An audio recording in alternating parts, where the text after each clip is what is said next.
Hi viewers, welcome to our channel. ప్రస్తుతం మనతో పాటు senior journalist Dama Bala sir వారితో మాట్లాడదాం. నమస్కారం నమస్తే. Sir. Karnataka deputy CM DK Shivakumar గారితో షర్మిల గారు అండ్ జగన్ గారు ఇద్దరు కూడా భేటీ అయ్యారని చెప్పేసి వార్తలు వస్తున్నాయి సార్. మరి వీళ్ళిద్దరిని కలిపేయడానికే ప్రయత్నం జరుగుతుందని అంటున్నారు. మరి వార్తల్లో నిజమెంతుంది, మరి ఏం జరగచ్చు అంటారు సార్? వీళ్ళిద్దరిని కలిపింది ఎవరంటే టీడీపీ, అంటే తెలుగుదేశం మీడియా. సో నిజానికి వీళ్ళిద్దరు కలవలేదని అంటే కలిసారో లేదు ఎవరికి తెలియదు. కలవలేదని డీకే శివకుమార్ స్టేట్మెంట్ ఇచ్చాడు. ఆయన ఒక ఎక్స్లో ట్వీట్ చేశాడు. ఆయన చాలా పరుషంగా దాంట్లో కేడిగేడిగలు అని అన్నాడు కన్నడలో. కేడిగేడిగలు అంటే ఒక వెధవలు అన్నట్టుగా.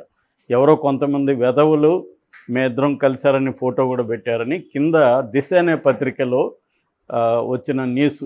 ఇక మీదట వైఎస్ఆర్ కాంగ్రెస్ కాదు కాంగ్రెసే అని టైటిల్ పెట్టి కింద ఇద్దరు పుష్పగుచ్చాలు ఇచ్చుకుంటున్న ఫోటో ఆ దిశ పత్రికలో వేశారు.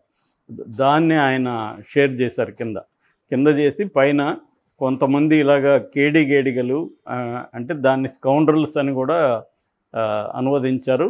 సో రఫ్గా మనం ఎవరో వెధవులు అన్నట్టుగా, పనికిమాలిన వెధవులు అన్నట్టుగా చెప్పుకోవచ్చు కన్నడలో కేడిగేడిగలు. సో అంటే క్లియర్గా ఏంటంటే ఈ మధ్య నేను చాలాసార్లు చెప్పాను, జగన్ని నేలమట్టం చేసే ఒక స్కీమ్ ఏదైతే ఉందో అందులో భాగంగా మల్టీ ఫోల్డ్లో తెలుగుదేశం అటాక్ చేస్తుంది వైసీపీని కానీ వైసీపీ నాయకులను కానీ. అందులో భాగంగా జగన్ ఇమేజ్ని దెబ్బతీయడం, జగన్ మీద రకరకాలుగా పుకార్లు క్రియేట్ చేయడం, జగన్ పని అయిపోయింది కలిపేస్తున్నారు అని చెప్పడం, ఇదంతా తెలుగుదేశం మీడియా కావచ్చు, వాళ్ళ సోషల్ మీడియా కావచ్చు, తెలుగుదేశం నాయకులు కావచ్చు, వీళ్ళందరూ చేస్తున్నారు. సో గతంలో జగన్ కూడా ఇదే చేశాడు. జగన్ కూడా తెలుగుదేశం వాళ్ళు బీజేపీలో కలిసిపోతారని విపరీతంగా అప్పుడు ప్రచారం జరిగింది. సో ఎవరు ఏ రాజకీయ పార్టీ అయినా, అధికారంలో ఉన్న పార్టీ ఓడిపోయిన పార్టీని దాన్ని ఇంకా దెబ్బతీసేయడానికి, ఓడిపోవడం అంటే బలహీనపడడం, సో దాన్ని ఇంకా దెబ్బతీయడానికి తమ దగ్గర అధికారం ఉంటుంది కాబట్టి అనేక పద్ధతుల్లో ట్రై చేస్తుంటారు. ఈ క్రమంలో కొత్తగా ఒక వార్త ఏంటంటే వైసీపీ కాంగ్రెస్లో కలిసిపోయింది. జగన్ వెళ్ళి డీకే శివకుమార్ని కలిశాడు. షర్మిల ఈ మీటింగ్ని అరేంజ్ చేసింది. ఎందుకంటే గతంలో కూడా షర్మిల డీకే శివకుమార్ ఇంటికి వెళ్ళడం ఇవన్నీ చూసాము. అవన్నీ జరిగినాక ఆమె కూడా కాంగ్రెస్ తన పార్టీ వైఎస్ఆర్ తెలంగాణ పార్టీ దాన్ని తీసుకెళ్ళి కలిపేసింది. చెల్లి కలిపింది కాబట్టి ఇప్పుడు అన్న కూడా కలిపేస్తాడు అని ఒక నెరేటివ్ని తీసుకొస్తున్నారు. సో అందుకని అక్కడ పైగా జగన్ కర్ణాటకలో ఉన్నాడు, బెంగళూరులో యలహంకలో అతని భవనం ఉంటుంది, అక్కడ ఉన్నాడు జగన్. అందుకని అక్కడ ఉన్నాడు కాబట్టి అక్కడికి సంబంధించిన కథనాల్ని, ఊహా కథనాల్ని తెలుగుదేశం మీడియా ప్రచారం చేస్తుంది. ఓకే. సో దీన్ని ఖండిస్తూ డీకే శివకుమార్ ప్రకటించాడు.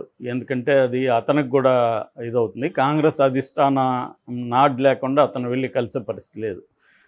సో ఇప్పుడు ఒకవేళ కాంగ్రెస్ వైసీపీని వస్తే చేర్చుకుంటుందంటే చేర్చుకోవచ్చు. ఎందుకంటే దాని బలం పెరుగుతుంది ఆంధ్రప్రదేశ్లో. ఖచ్చితంగా కాంగ్రెస్కి అది ఉపయోగమే జగన్ వెళ్ళి చేరితే. గతంలో జగన్తో విభేదాలు ఉన్నాయి, జగన్ ధిక్కరించాడు అనేది ఉంది. ఇవాళ జగన్ బలహీనంగా ఉన్నాడు కాబట్టి జగన్ వెళితే వాళ్ళకి హ్యాపీనే. ఎందుకంటే వాళ్ళు నెక్స్ట్ రాహుల్ గాంధీ ప్రధానమంత్రి కావాలనేది వాళ్ళ కోరిక. దగ్గరికి వచ్చి ఆగిపోయింది ఈసారి. అందుకని నెక్స్ట్ ఆంధ్రప్రదేశ్లో కనీసం కొన్ని సీట్లన్నా జగన్తో ఉంటే వచ్చాయి. ఎందుకంటే జగన్కి సొంతంగా 4 వచ్చాయి కాబట్టి ఇప్పుడు ఎంపీలు ఒక 10 దాకా నెక్స్ట్ ఆంధ్రప్రదేశ్లో తెచ్చుకోగలిగిన.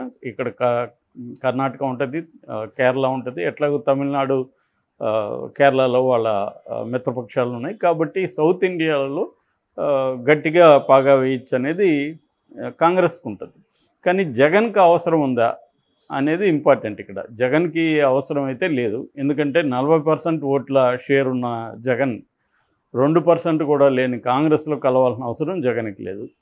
ఒకవేళ కాంగ్రెస్ సెంట్రల్ అధికారాన్ని ఏర్పరుస్తుంది అనుకున్నప్పుడు జగన్ కలిసే అవకాశం ఉంది. అది కూడా పొత్తు పెట్టుకుంటాడు తప్ప మెర్జీ చేయడం వల్ల అతనికి ఉపయోగం లేదు. అతని ఐడెంటిటీ అంతా వైఎస్ఆర్సీపీ ఐడెంటిటీ, కానీ కాంగ్రెస్లోకి వెళ్తే అతనికి గుంపులో ఒకడైపోతాడు కాబట్టి అతను మెర్జీ చేయాల్సిన అవసరం కూడా లేదు. సో సెంట్రల్లో ఒకవేళ కాంగ్రెస్ ఉండి కాంగ్రెస్ అధికారంలోకి వచ్చి రాష్ట్రానికి ఇప్పటి ఈ 5 ఏళ్లలో ప్రత్యేక హోదా రాకుండా కాంగ్రెస్ నాయకత్వంలో ఇండియా కూటమి ప్రత్యేక హోదా ఇస్తానంటే ఆ సాగుతో జగన్ పెట్టుకోవచ్చు. ఒకవేళ ఇప్పుడు ప్రత్యేక హోదా ఇచ్చినా రాష్ట్రానికి ప్రయోజనం ఉందని ఇప్పుడు ఎట్లాగైతే చంద్రబాబు మోడీతో కలిశాడో అట్లాగే రేపొద్దున ఇండియా కూటమితో జగన్ గెలవచ్చు. అంత తప్ప ఇప్పటికిప్పుడు తన పార్టీని తీసుకెళ్ళి మెర్జ్ చేసి సాధించేది ఏముంది? కాంగ్రెస్కి అక్కడ ఏముంది? ఆమెకి షర్మిల నాయకత్వంలో కాంగ్రెస్ 1% ఓట్ల షేర్ కూడా ఆమె పెంచుకోలేకపోయింది. కాబట్టి ఇప్పుడు పోయి జగన్ చేసేది ఏం లేదు. రెండవది, జగన్ కాంగ్రెస్లోకి వెళ్తే జగన్కి ఇప్పుడు చాలా తీవ్రమైన నష్టం జరుగుతుంది. ఆ నష్టం ఏంటంటే ఖచ్చితంగా బీజేపీ నట్లు బిగిస్తుంది. దాంతో జగన్ జైలుకి పోవాల్సి వస్తుంది. కాంగ్రెస్ ఏం కాపాడుతుంది మహా అంటే వాళ్ళు స్టేట్మెంట్లు ఇస్తారు ఇది అన్యాయం అని. ఇప్పుడు వాళ్ళ ముఖ్యమంత్రినే వాళ్ళు కాపాడారా? హేమంత్ సోరెన్ జార్ఖండ్ ముఖ్యమంత్రి జైల్లో ఉన్నాడు. వాళ్ళ ఇండియా కూటమిలో భాగంగా ఉన్న కేజ్రీవాల్ జైల్లో ఉన్నాడు. వాళ్ళు ఏం చేశారు?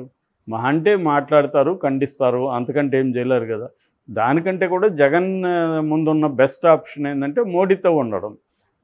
అది మోడీతో బయట నుంచి మోడీకి మద్దతు ఇవ్వడం. అది ఆల్రెడీ మొన్న స్పీకర్ విషయంలో కూడా మద్దతు ఇచ్చారు జగన్ బ్యాచ్.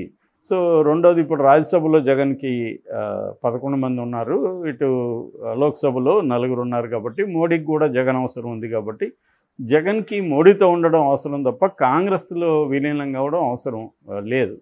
సో ఇది మరి ఇది తెలియదా తెలుగుదేశం మీడియాకి? ఇప్పుడు దిశ అనే పత్రిక కూడా తెలుగుదేశంని సపోర్ట్ చేసే మీడియానే పత్రిక, అది నో డౌట్.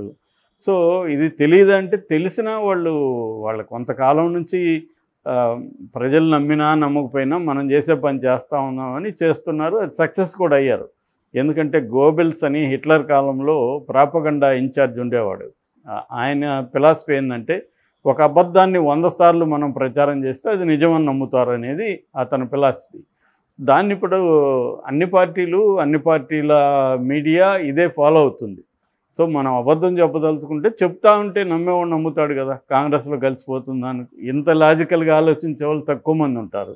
అంటే పొలిటికల్ పరిస్థితి ఏంటి, నేషనల్ వైడ్ ఏంటి, రాష్ట్రంలో ఏంటి, జగన్ ముందున్న ఆప్షన్స్ ఏంటి, ఇవన్నీ లోతుగా అందరికీ తెలియవు కదా సామాన్య ప్రజలకి. కాబట్టి జనంలోకి వెళ్ళిపోతుంది మెల్లగా. ఆ రకంగా జగన్కి అయిపోయింది, జగన్ పని అయిపోయింది అన్న నెరేటివ్ని బలంగా జనంలోకి తీసుకెళ్తే జగన్ రివైవ్ కావడానికి కష్టమవుతుంది అనేది తెలుగుదేశం క్యాంపుకు ఉండే ఒక అండర్స్టాండింగ్. దానివల్ల వాళ్ళు ప్రచారం చేస్తుంటారు, నమ్మేవాళ్ళు నమ్ముతుంటారు. దాని రిజల్ట్ ఎలా ఉంటుందని మనకు తెలియదు. ఏదేమైనా అదే పత్రిక, తెలుగుదేశం పత్రిక అయిన ఆంధ్రజ్యోతి రాధాకృష్ణ రాసినట్టుగా ఈ గవర్నమెంట్ పని విధానాన్ని బట్టే జగన్ భవిష్యత్తు ఉంటుంది. ప్రధానంగా ఈ గవర్నమెంట్ పని విధానం ఎలా ఉంటుంది, దానికి జగన్ రియాక్షన్ ఎలా ఉంటుంది అనేది ఇంపార్టెంట్. అంటే ఇప్పుడు వీళ్ళు చంద్రబాబు అనేక హామీలు ఇచ్చాడు. ముఖ్యంగా సూపర్ 6 పేరుతో కొన్ని హామీలు ఇచ్చాడు, వాటిని అమలు చేయాలి. ఈరోజైతే పెన్షన్ అయితే ఎన్టీఆర్ భరోసా పెన్షన్ అని పేరు పెట్టి దాన్ని అయితే బ్రహ్మాండంగా అమలు చేస్తున్నారు. ఖచ్చితంగా ఆ విషయంలో చంద్రబాబుని మెచ్చుకోవాలి. సో 7,000 ఇస్తున్నారు. అంటే 4,000 పెంచారు. ఈ 3 నెలలకు కూడా ఒక 1,000 చొప్పున కలిపి 7,000 ఇస్తున్నారు. చంద్రబాబు ఈరోజు పెనుమక అనే ఒక గ్రామంలో మొదలుపెట్టాడు. సో కానీ ఇది కన్సిస్టెంట్గా 65 లక్షల మందికి ఇస్తారా, ఇది మెల్లగా స్టార్ట్ చేసి మెల్లమెల్లగా డైల్యూట్ చేస్తారా అనేది చూడాలి. అట్లాగే మిగతా బస్సు ఉంది, ఇప్పటివరకు ఫ్రీ బస్సు గురించి మాట్లాడలేదు. అట్లాగే వాలంటీర్స్ విషయం ఆల్రెడీ ఎమ్మెల్యేలు కొంతమంది ఏమో వాలంటీర్లు అవసరం లేదనేది మొదలుపెట్టారు మెల్లగా. సో క్లియర్గా వాలంటీర్లను పక్కన పెట్టేది కనిపిస్తుంది. అలాగా ఆయన పథకాలు కొన్నిటిని డైల్యూట్ చేయడం, కొన్నిటిని పక్కన పెట్టేసేయడం, ఇలాంటి ఖచ్చితంగా చేయాల్సి వస్తుంది. ఎందుకంటే 1,20 కోట్లు ఆయన పర్ ఇయర్కి ఖర్చు పెట్టాల్సిన పరిస్థితి ఉంది. సో బడ్జెటే 3 లక్షలు. మిగతా ఉద్యోగుల శాలరీలు ఇవ్వాలి, రన్నింగ్కి ఇవ్వాలి, అమరావతికి కట్టాలి. సెంట్రల్ నుంచి ఎంత ఫండ్స్ వస్తాయనేది ఇప్పటివరకు ఏం క్లారిటీ లేదు. వాళ్ళు మిగతా రాష్ట్రాల కంటే ఎక్కువగా ఇచ్చే పరిస్థితి ఏం లేదు ఆంధ్రప్రదేశ్కి.